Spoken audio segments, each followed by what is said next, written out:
On the night of December 31st, a cleaning woman called the personal cell phone of the 47th richest man in America and said, "Can you be my daughter's father on New Year's Eve? She wants a daddy for the new year." And the man who had never said yes to anything that couldn't be measured in quarterly returns went silent for a long time. Then he said, "What time should I come?"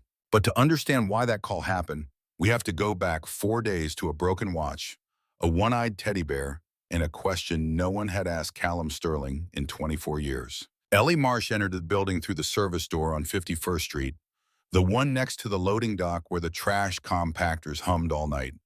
She'd been using that door for 14 months, 3 nights a week, 9 o'clock p.m. to 5 o'clock a.m., cleaning the offices of Sterling and Hale Capital, vacuuming carpets, scrubbing bathrooms, emptying the trash cans of people who made more money before lunch than she'd make in a year. Tonight was not supposed to be different.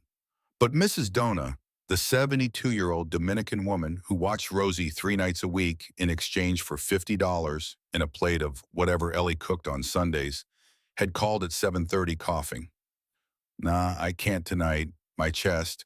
My daughter says rest." There was no one else. Ellie's mother had died when she was 19. Her father was a name she'd never seen on anything except a birth certificate. No siblings, no boyfriend, no friends. Friendship requires time, and Ellie had none. So she brought Rosie to work. She set the girl up on the sofa in the first floor break room, the one behind the maintenance closet. Rosie clutched Mr. Button, a teddy bear loved so hard its left eye had fallen off somewhere on the F train 2 months ago, and looked up at her mother. "How long?" "A few hours sleep. I'll come check on you."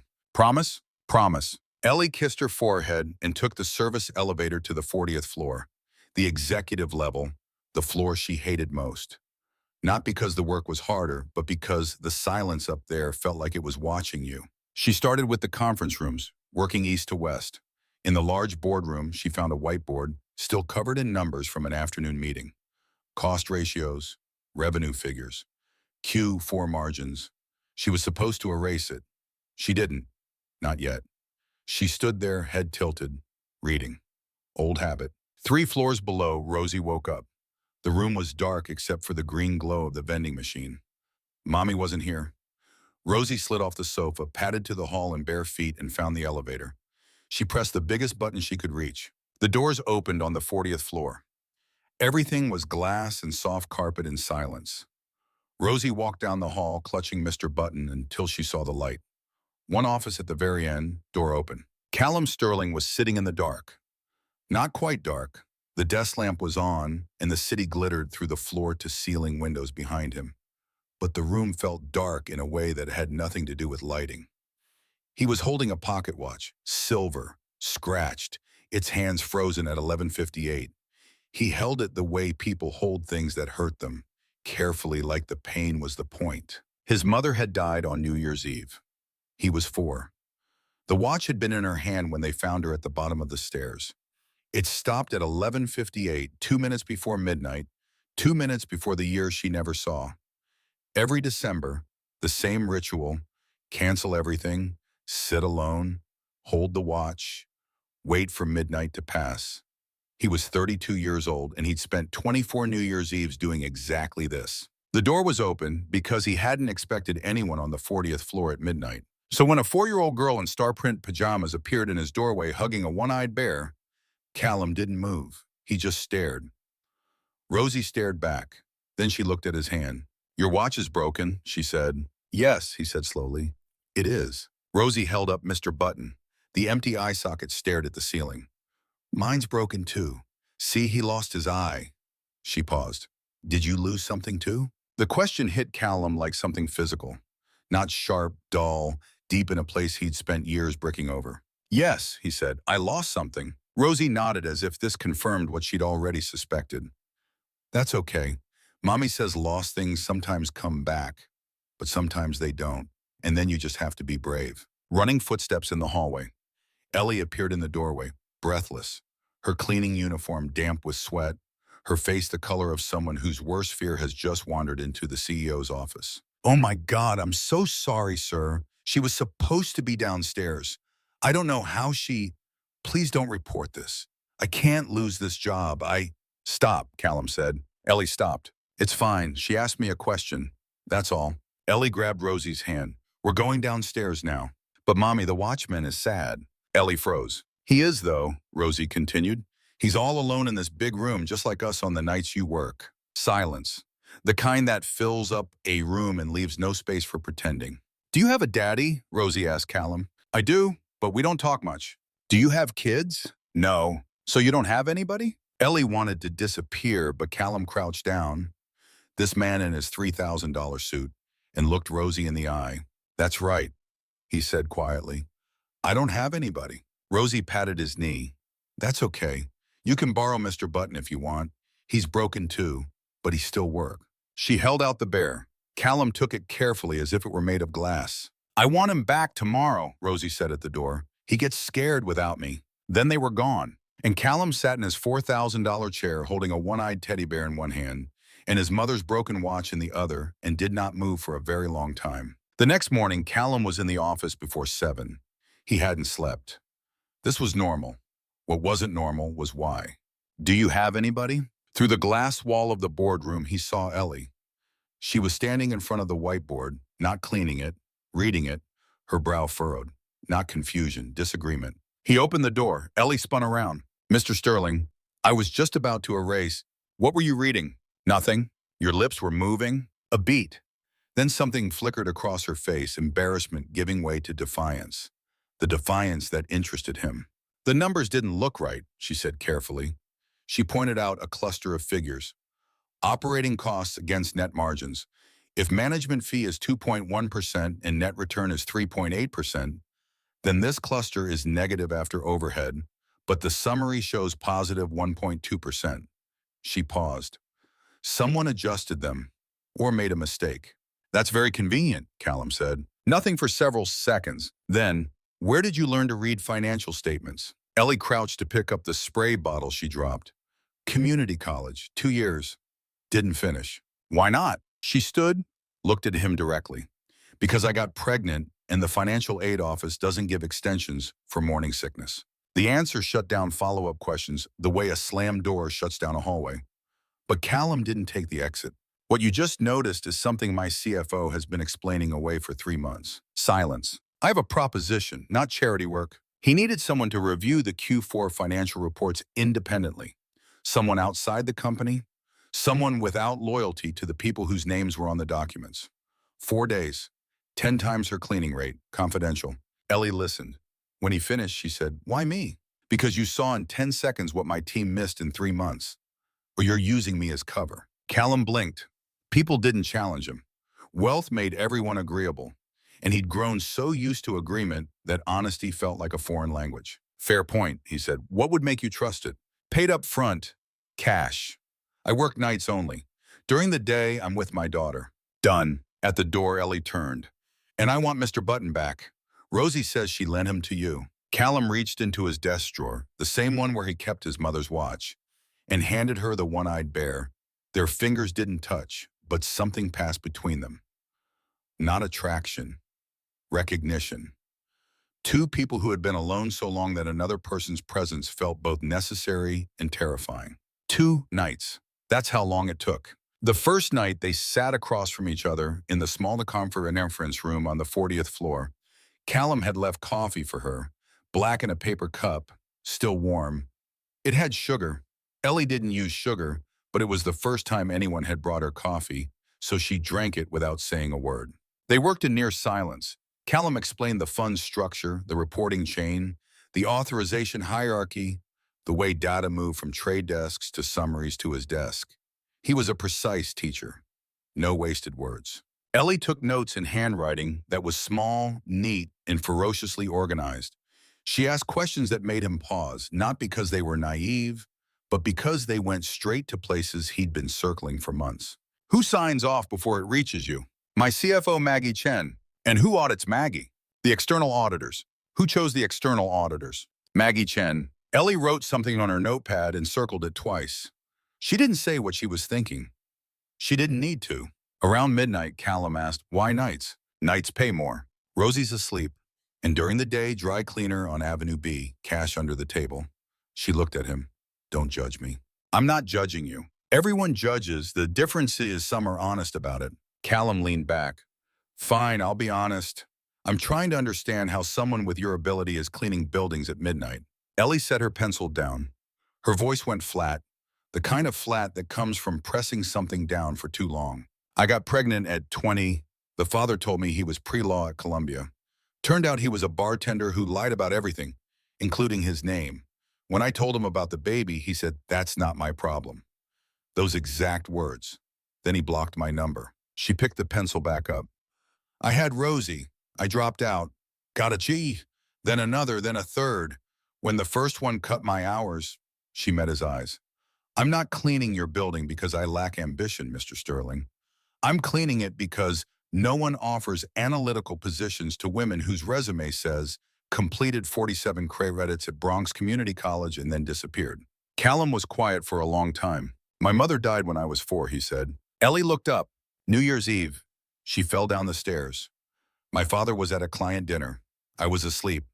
The housekeeper found her. He paused. My father came home at 2 a.m. I was sitting on the floor next to her. Nobody had told me she was dead. I thought she was sleeping in an unusual place. He'd never told anyone that.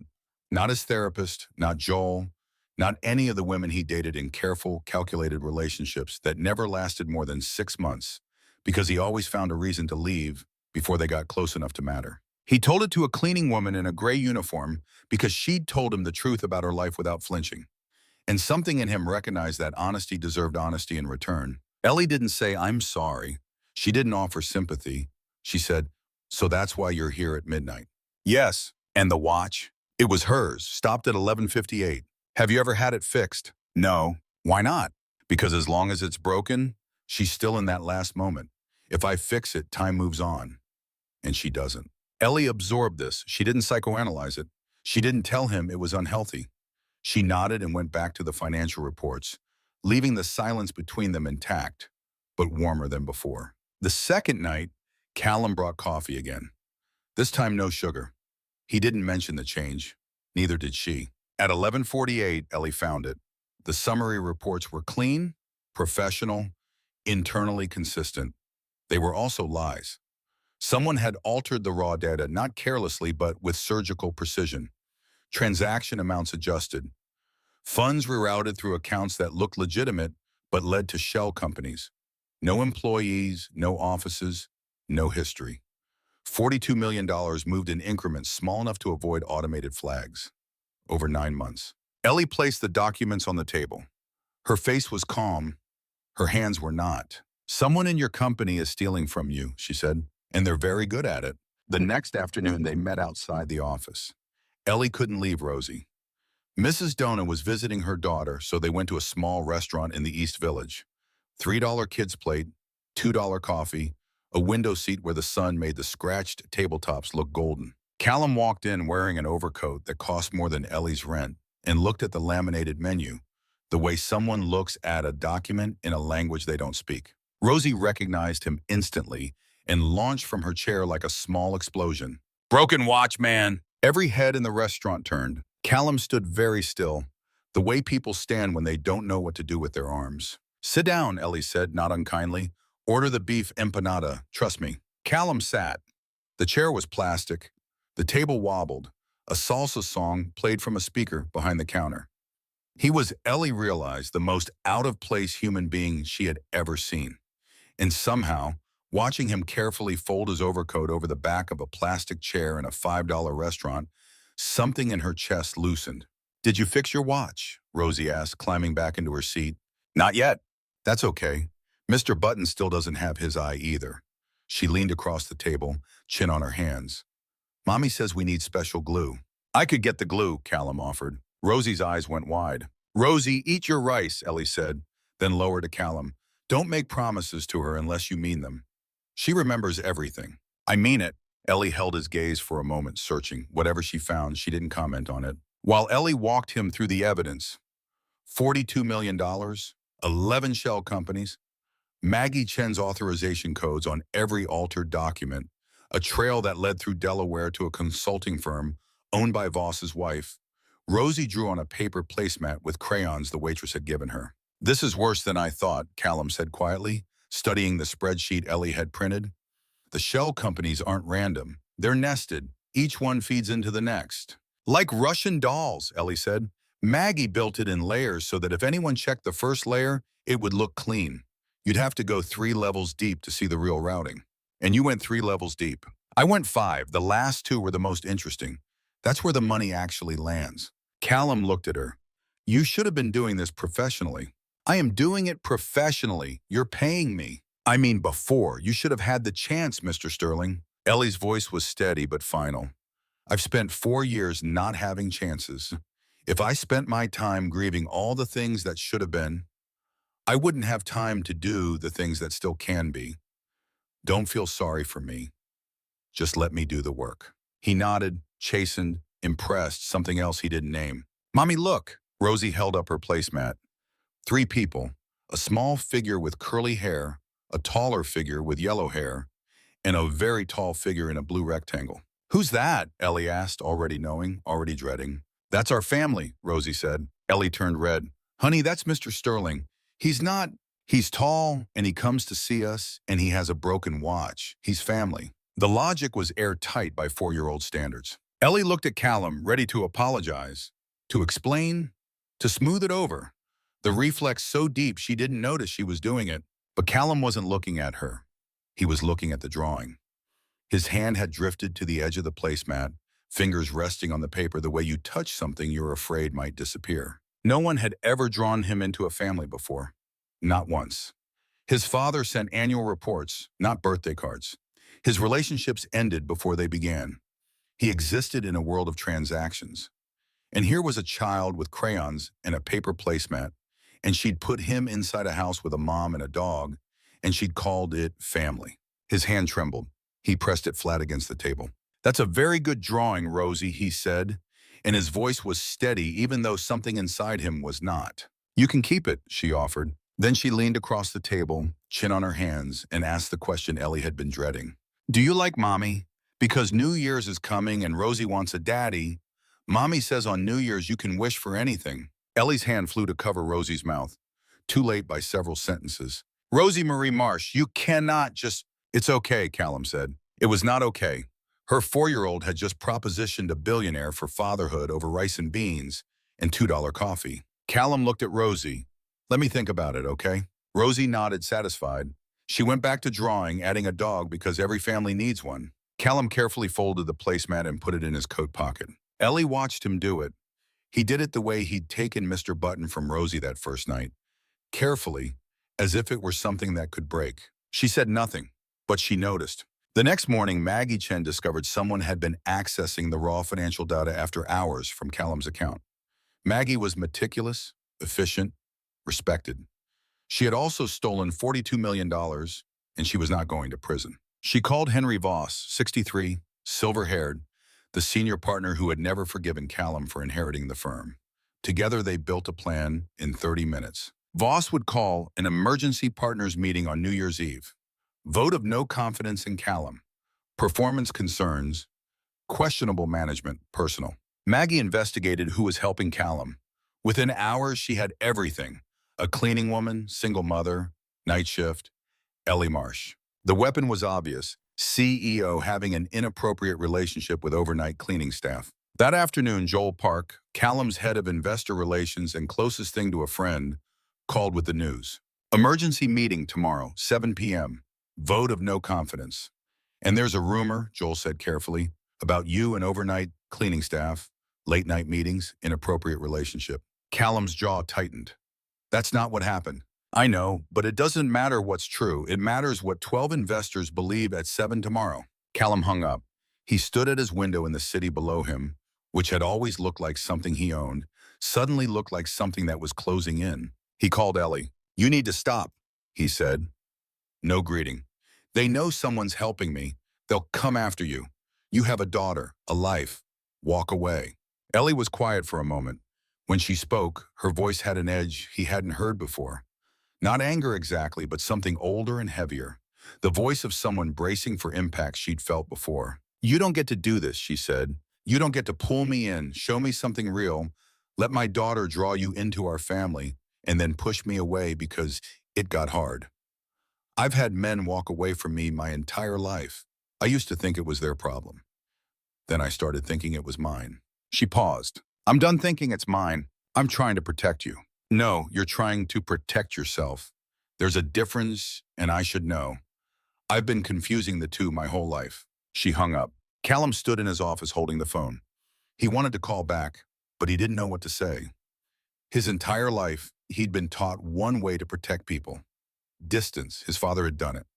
Arthur Sterling responded to his wife's death by building a wall of work and wealth so high that his own son couldn't find a door. Arthur never taught Callum how to grieve. He taught him how to manage. And now Callum was managing, pushing Ellie away the same way his father had pushed him away, calling it safety, dressing it up as sacrifice when the truth was simpler and harder. He was terrified, not of Voss, not of the vote, of Rosie's placemat drawing, of being inside a house with a mom and a dog, Mama Sama, of belonging somewhere and then losing it the way he'd lost his mother, suddenly, completely, at 11:58, on a night that was supposed to be a celebration. That night, Ellie sat on the floor beside Rosie's bed.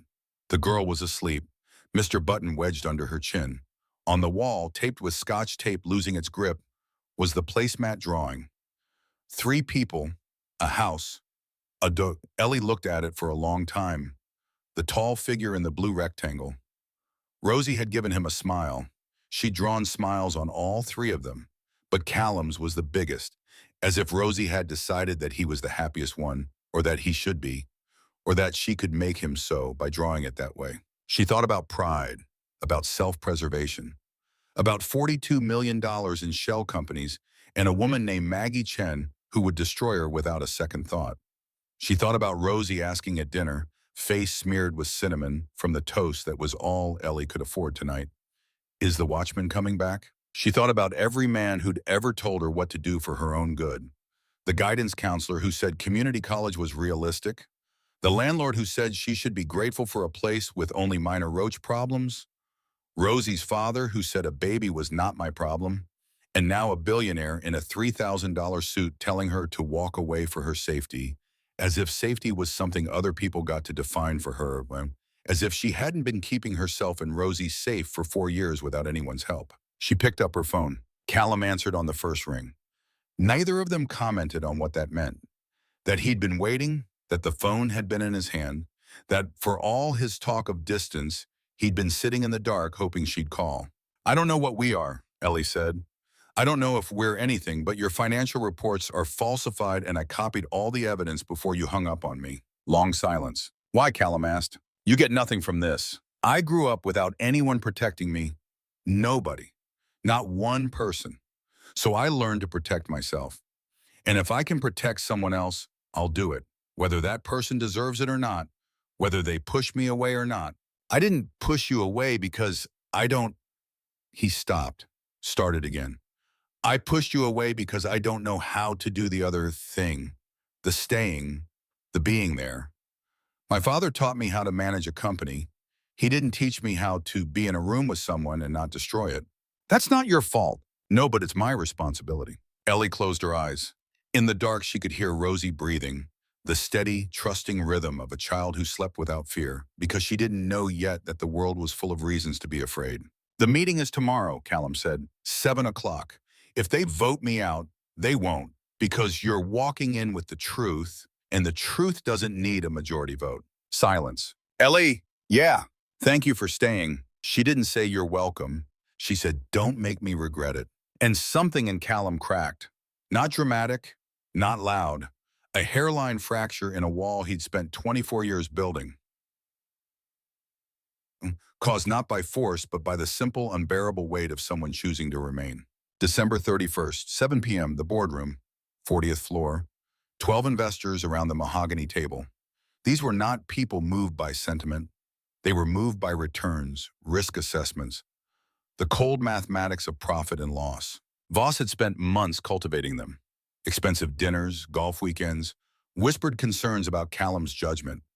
Tonight he sat at the head of the table with the comfort of a man who believed the outcome was already decided. Maggie stood beside him with the USB drive containing the sanitized reports, the clean version, the lie. Callum entered at 7:01. Joel parked behind him with a laptop. Voss stood. Thank you all for accommodating this on New Year's Eve. The matters before us tonight concern. Sit down, Henry. The room went still. Not quiet, still. The difference between silence and the absence of air. Voss's smile held, but something behind his eyes shifted. Callum, the agenda. I'm changing the agenda. Callum looked at the 12 faces. You're here to vote on my leadership. I won't ask for your trust. Instead, I'll show you what happened to your money. He nodded at Joel, the laptop connected to the projector. Maggie, Callum said, go ahead, present your Q4 report. Maggie hesitated. This wasn't the plan. But 12 investors were watching, so she stepped forward and presented her version. The sanitized numbers, clean, professional, internally consistent. Several partners nodded. Then Callum pulled up the real data side by side. The summary Maggie had presented and the raw transaction logs from the system. He walked the room through every discrepancy, every altered figure, every rerouted fund, every shell company with no address, no employees, no history. $42 million documented across 67 pages. He spoke for 47 minutes, no emotion, just numbers. The language these 12 people understood better than anything. When he finished, I'm not asking you to vote for me. I'm asking you to vote for the truth. Everything is here. The room was silent. Maggie's face had gone the color of chalk. Voss opened his mouth the first time in his career that nothing came out. The vote was unanimous. Voss and Chen removed. Security called. Lawyers notified. The room emptied. Joel clapped Callum's shoulder. You did it! Happy New Year! But Callum wasn't listening. He was looking at the clock. 8:47 p.m., 3 hours until midnight. He reached into his pocket. The placemat was still there. 3 stick figures, a house, Rosie had given him a smile.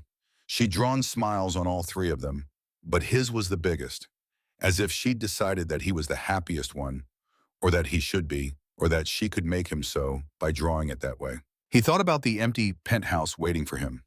He thought about 24 years of midnight alone, and he thought about a 4-year-old voice. Mommy says on New Year's you can wish for anything. Joel, yeah? Where do you buy flowers at 9 o'clock on New Year's Eve? Joel stared. In 12 years, he had never heard Callum Sterling ask about flowers. Bodega on 53rd. They have roses. Not roses. What then? Something honest. Joel grinned. Korean deli, Lexington and 51st. White daisies. Cheap as hell, but real. Perfect. 9:14 p.m. Alphabet City. The apartment was warm, for once. Ellie had turned the oven on and left the door open. Her mother's old trick. Rosie sat on the floor in her Red Star pajamas, eating instant noodles from a chipped bowl. The pajamas were from Goodwill. $3, one size too big. Rosie said the stars made her look like a superhero. Mommy, on New Year's, can we make a wish? Of course. Rosie squeezed her eyes shut. When she opened them, I wished for a daddy. Ellie turned toward the kitchen so Rosie wouldn't see her face. She gripped the counter and blinked at the water stain on the ceiling. That's a good wish, baby, she managed. At 11 p.m. the phone rang. Rosie grabbed it before Ellie could move. Hello, is this the Broken Watch Man? A pause, then very quietly, yes, it's the Broken Watch Man. Can you be my daddy on New Year's Eve? Mommy says on New Year's you can wish for anything, and Rosie wishes for a daddy. Ellie lunged for the phone. Rosie, give me... What time should I come? Callum said. Rosie screamed. Mommy, he said yes. What you didn't hear, what Ellie didn't hear, was what happened on the other end. Callum was standing in the lobby of his penthouse building. The doorman had wished him Happy New Year. The elevator waited, doors open, ready to carry him to 3,800 square feet of silence. In his left hand, his mother's watch. In his right, his phone. In his coat pocket, a placemat with 3 stick figures and a house and a dog. He looked at the elevator. He looked at the phone. Mommy says lost things sometimes come back, but sometimes they don't. And then you just have to be brave. He told the doorman he wouldn't be going up tonight. He walked into the snow. He found the Korean deli. He bought the last white daisy for $2.75. Then he hailed a cab to Alphabet City. 11:40 p.m. Ellie opened the door. Callum stood in the hallway, snow on the shoulders of his overcoat, his hair wet. His shoes, the Italian leather ones that cost more than Ellie's rent, were dark with slush. He looked like a man who had walked the last few blocks because the cab couldn't get through traffic, which is exactly what had happened. In his hand, a single white daisy, paper towel wrapped around the stem. Joel said, "Buy roses," he said, "but I didn't think you were a roses person." Ellie looked at the flower, $2.75 from a Korean deli, its petals slightly wilted from the cold. It was the most imperfect, most honest thing anyone had ever brought to her door. More honest than the diamond earrings she'd seen in jewelry store windows. More honest than the bouquets that crowded the lobbies of the buildings she cleaned. Because this flower wasn't chosen to impress. It was chosen by a man who had never bought a flower for anyone and had stood in a deli at 9 o'clock on New Year's Eve trying to figure out what kind of person Ellie was based on everything he had learned in 4 days. Not a roses person, a daisy person, a person who valued what was real over what was expensive. She didn't say anything. She stepped aside and opened the door wider. Rosie came around the corner at the speed of sound. "You came, you really came." She hit Callum's legs with enough force to make him stagger backward into the hallway wall. "I came," he said. "Did you bring the glue?" "What?" "For Mr. Button's eye. You said you'd get glue." Callum reached into his other coat pocket and produced a small tube of fabric glue. He'd bought it at a CVS on Lexington Avenue, standing in the craft aisle in his $3,000 suit, reading the back of 6 different adhesive products to determine which one was appropriate for attaching a replacement button to synthetic fur. "You actually brought it," Ellie said from the doorway. Rosie snatched the glue and held it up like a trophy. "Mommy, he remembered." "Nobody ever remembers," Ellie said. The sentence hit Ellie somewhere behind her ribs because it was true. Nobody ever remembered. Not the promises made by Rosie's father. Not the commitments from landlords or employers, or the people at the financial aid office, who said they'd look into it and never called back. Rosie had learned at 4 years old, in the way that children learn the hardest lessons, not through explanation but through repetition, that when people said they'd do something, they usually didn't. And here was this man with his wet shoes and his wilted daisy in a tube of fabric glue standing in her doorway on New Year's Eve because he had said he would come and he had come, because a child had asked him to bring glue and he had brought glue, because she had told him not to make promises to Rosie unless he meant them, and he had listened. "Come inside," Ellie said. "You're letting the cold in." Callum stepped into the apartment. It was smaller than his office bathroom. The walls were thin enough to hear the neighbor's television. The furniture was secondhand. The oven was open, radiating heat into the room because the radiator didn't work. It was the warmest place he'd ever been. Rosie grabbed his hand and pulled him to the floor. "Sit here next to Mommy. We're going to count down." Callum sat. The floor was cold through his suit pants. His knees didn't fold the way they used to. He was 32 years old, and his body was already protesting the indignity of sitting on linoleum. He didn't care. Rosie positioned herself between them with the authority of a stage director. She took Callum's left hand and Ellie's right hand and held them both. "Now we count like on to." Ellie and Callum looked at each other over Rosie's head. In the amber light from the oven, Ellie's face was unguarded for the first time since he'd met her. The armor of competence and self-reliance set aside, replaced by something softer and more frightening. She was allowing herself to hope, and he could see how much it cost her. Because hope, for someone who had been disappointed as many times as Ellie had, was not a comfort. It was a risk, the most dangerous one. "9, Rosie said. "Say it too." "8, said Callum. "7, said Ellie. They counted together, 2 adults and a child cross-legged on a cold floor, counting down to a year that none of them could predict, but all of them wanted to enter together. 6, 5, 4. Somewhere outside, the first fireworks went off early. Impatient New Yorkers who couldn't wait for midnight. The pops filtered through the thin walls like distant applause. Rosie squeezed their hands tighter. 3, 2, 1. "Happy New Year." Rosie threw her arms around Callum's neck, squeezed with the full force of 4 years of wanting. 4 years of asking why she didn't have what other kids had. 4 years of watching fathers at the playground and wondering what it felt like. 4 years of wishing on birthday candles and evening stars and every New Year's Eve since she was old enough to understand that wishes were a thing you could make. Then, as quickly as she'd erupted, she went still. Eyes closed, head on his shoulder, the small hand that had been squeezing his neck loosened and found his collar instead, gripping it the way a child grips something she doesn't intend to let go of, even in sleep. Callum sat perfectly still, barely breathing. He could feel her heartbeat against his chest. Fast, light, impossibly small. The weight of her was nothing, maybe 35 pounds, but it pressed against something inside him that had no name and no defense. Is she asleep? He whispered. Out cold, she does that. Full speed to 0 in 3 seconds. I'm afraid to move. Then don't. So he didn't. He sat on the cold floor of a 200-square-foot apartment with a sleeping child on his shoulder and the sound of distant fireworks through thin walls. And he felt something he couldn't name. Not happiness. That word was too simple. Not peace. That was too calm. It was more like the feeling of putting down something heavy you've been carrying so long you forgot it was there. The sudden lightness, the ache where the weight used to be. I've never had anyone fall asleep on me before, he said. Ellie looked at him. His eyes were red, not crying. Callum Sterling didn't cry, or hadn't in so long that the mechanism had probably atrophied, but red, fighting something. Are you okay? She asked softly. My mother died on New Year's Eve. His voice was steady but thin, like a wire holding more than it was built for. Every year I sit alone with her watch and wait for midnight to pass. 24 years. I've never spent this night with another person. He looked down at Rosie's face, the lashes resting on her cheeks, the small hand gripping his collar even in sleep as if she'd already decided he wasn't leaving. And now there's this, he said. I didn't know this existed. What? This, whatever this is, being inside something instead of watching it from the outside. Ellie didn't reach for him. She didn't touch his arm or take his hand. She knew from years of navigating a world without a net that he needed space even more than closeness, that the worst thing she could do was rush him. So she sat beside him, close enough that he knew she was there, far enough that he didn't feel trapped. After a while, Callum took out the watch, silver scratched, frozen at 11:58. He held it in his free hand, the one not cradling a sleeping child, and looked at it the way he'd looked at it every New Year's Eve for 24 years. It's been stopped for 24 years, he said. I never got it fixed. Why not?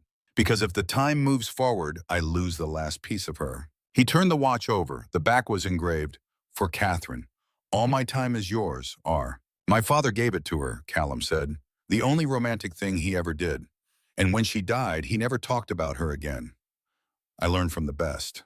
He paused. I learned that you survive loss by not feeling it, by building something so big, a company, a fortune, a reputation, that there's no room left for grief. Did it work? It worked perfectly. For 24 years, I felt nothing. He looked at Rosie. Then a 4-year-old walked into my office and asked me if I'd lost something. And his voice caught. He stopped, swallowed. I realized I'd been feeling nothing on purpose, and that nothing was just another word for everything I was afraid to feel. Ellie reached over slowly, giving him room to pull away, and placed her hand over his, over the watch. Her fingers were rough from chemicals and cleaning and 1,000 nights of work. His were smooth from never having to scrub anything. Together, their hands made something neither of them had words for yet.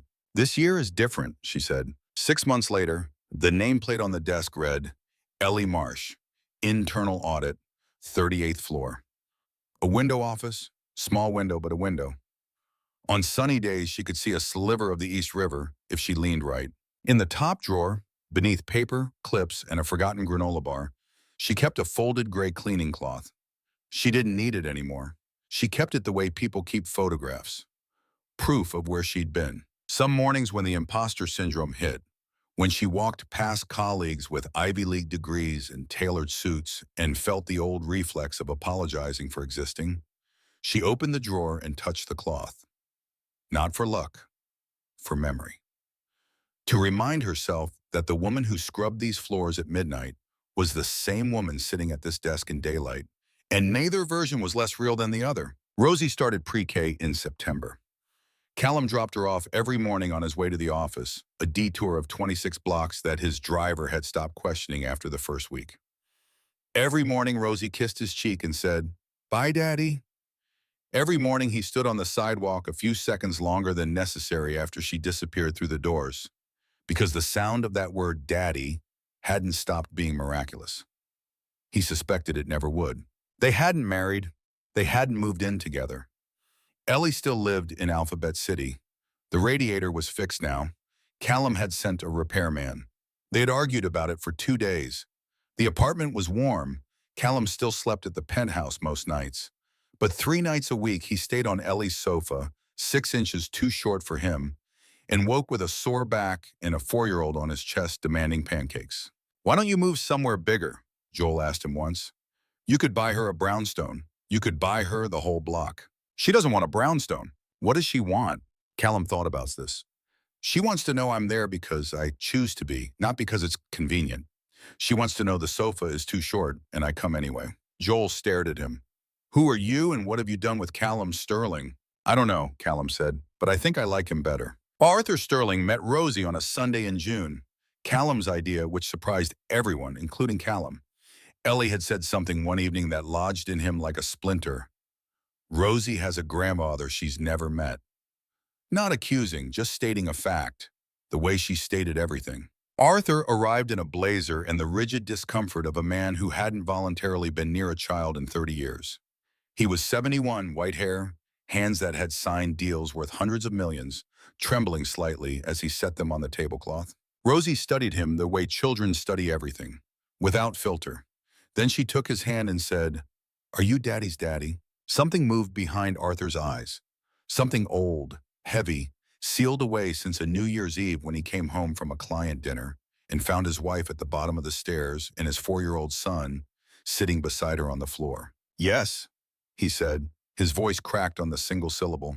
"I suppose I am." "Then you're my grandpa. Do you want to see my drawings?" Arthur looked at the crayon drawings Rosie spread across the table. Stick figures, houses, dogs. He studied each one with a seriousness Callum had only ever seen him apply to financial statements. Then he looked at his son and, for the first time in 32 years, Arthur Sterling said 3 words Callum had waited his entire life to hear. "You did it, son." 3 words, ordinary words, words that other fathers said to other sons every day without thinking. But Callum had waited 32 years for them, and when they came, they settled into him like rain into dry ground. Not with drama, but with the quiet certainty of something that had always been needed and had finally arrived. December 31st, 1 year later. Same apartment, same floor, same oven, with the door open because Ellie refused to let Callum buy a space heater. "The oven works fine," she said every time. Same thin walls, same neighbor's dog that still barked at 3 a.m. for reasons known only to itself. But some things were different. The radiator worked. The light fixture had been replaced. Mr. Button had a new eye, a blue button, because the store was out of black, making the bear look permanently surprised. On the wall, in a simple wooden frame that Callum had bought and Ellie had grudgingly accepted, was the placemat drawing from the East Village restaurant. 3 stick figures, a house, a dog. Rosie sat between them in the Red Star pajamas. This year they fit perfectly. She grabbed their hands. 10, 9, 8. Callum reached into his pocket with his free hand and took out the watch. Ellie saw it and stopped counting. "It's ticking," she said. 7, 6, Rosie continued, oblivious. The second hand moved in its tiny circle, steady, unhurried, alive. For the first time in 24 years, Catherine Sterling's watch was keeping time. "You fixed it," Ellie said. 5, 4. "I took it to a watchmaker on 47th Street. He opened it, looked inside for about 30 seconds, and told me it wasn't broken." "What do you mean?" 3, 2. "He said the mechanism was fine, the gears were fine, everything was fine. It just needed a new battery, a $3 battery. That's all it ever needed." Callum looked at her, in the amber light with Rosie's voice counting between them, and the snow falling outside and the oven ticking its warmth into the room. He said, 24 years I carried that watch everywhere. I built an entire mythology around it being broken, that it was frozen in the moment my mother died, that it was holding on to her, that fixing it would mean letting go. And the whole time it just needed a $3 battery. It just needed someone to tell me to take it to a repair shop. Happy New Year. Rosie threw her arms around both of them, an impressive wingspan for 37 pounds, and squeezed until she ran out of squeeze, which took a while. Callum held the watch in one hand and Ellie's hand in the other. Outside the window, fireworks lit up the sky over Manhattan, gold and white and blue, reflecting off the snow and the windows and the river, filling the air with sounds that filtered through the thin walls and mixed with the hum of the refrigerator and the tick of the oven and the breathing of a child who had already fallen asleep between them again. Because that was what Rosie did. She exploded, and then she slept. And somewhere in between, she made the people around her realize what they'd been missing. The watch read 12 o'clock right on time. Callum looked at it. The second hand moved. The minute hand would follow. Time would go forward the way it always does, the way it was always supposed to. His mother was gone. That hadn't changed. But the watch was running, and he was not alone. And the time on the face was not 11:58 anymore. Not the last frozen moment of a loss he couldn't let go of, but 12 o'clock, midnight, the very first minute of something new. Thank you for watching until the very end. If this story touched your heart, please hit like, subscribe, and turn on the notification bell so you never miss a story. New stories every day.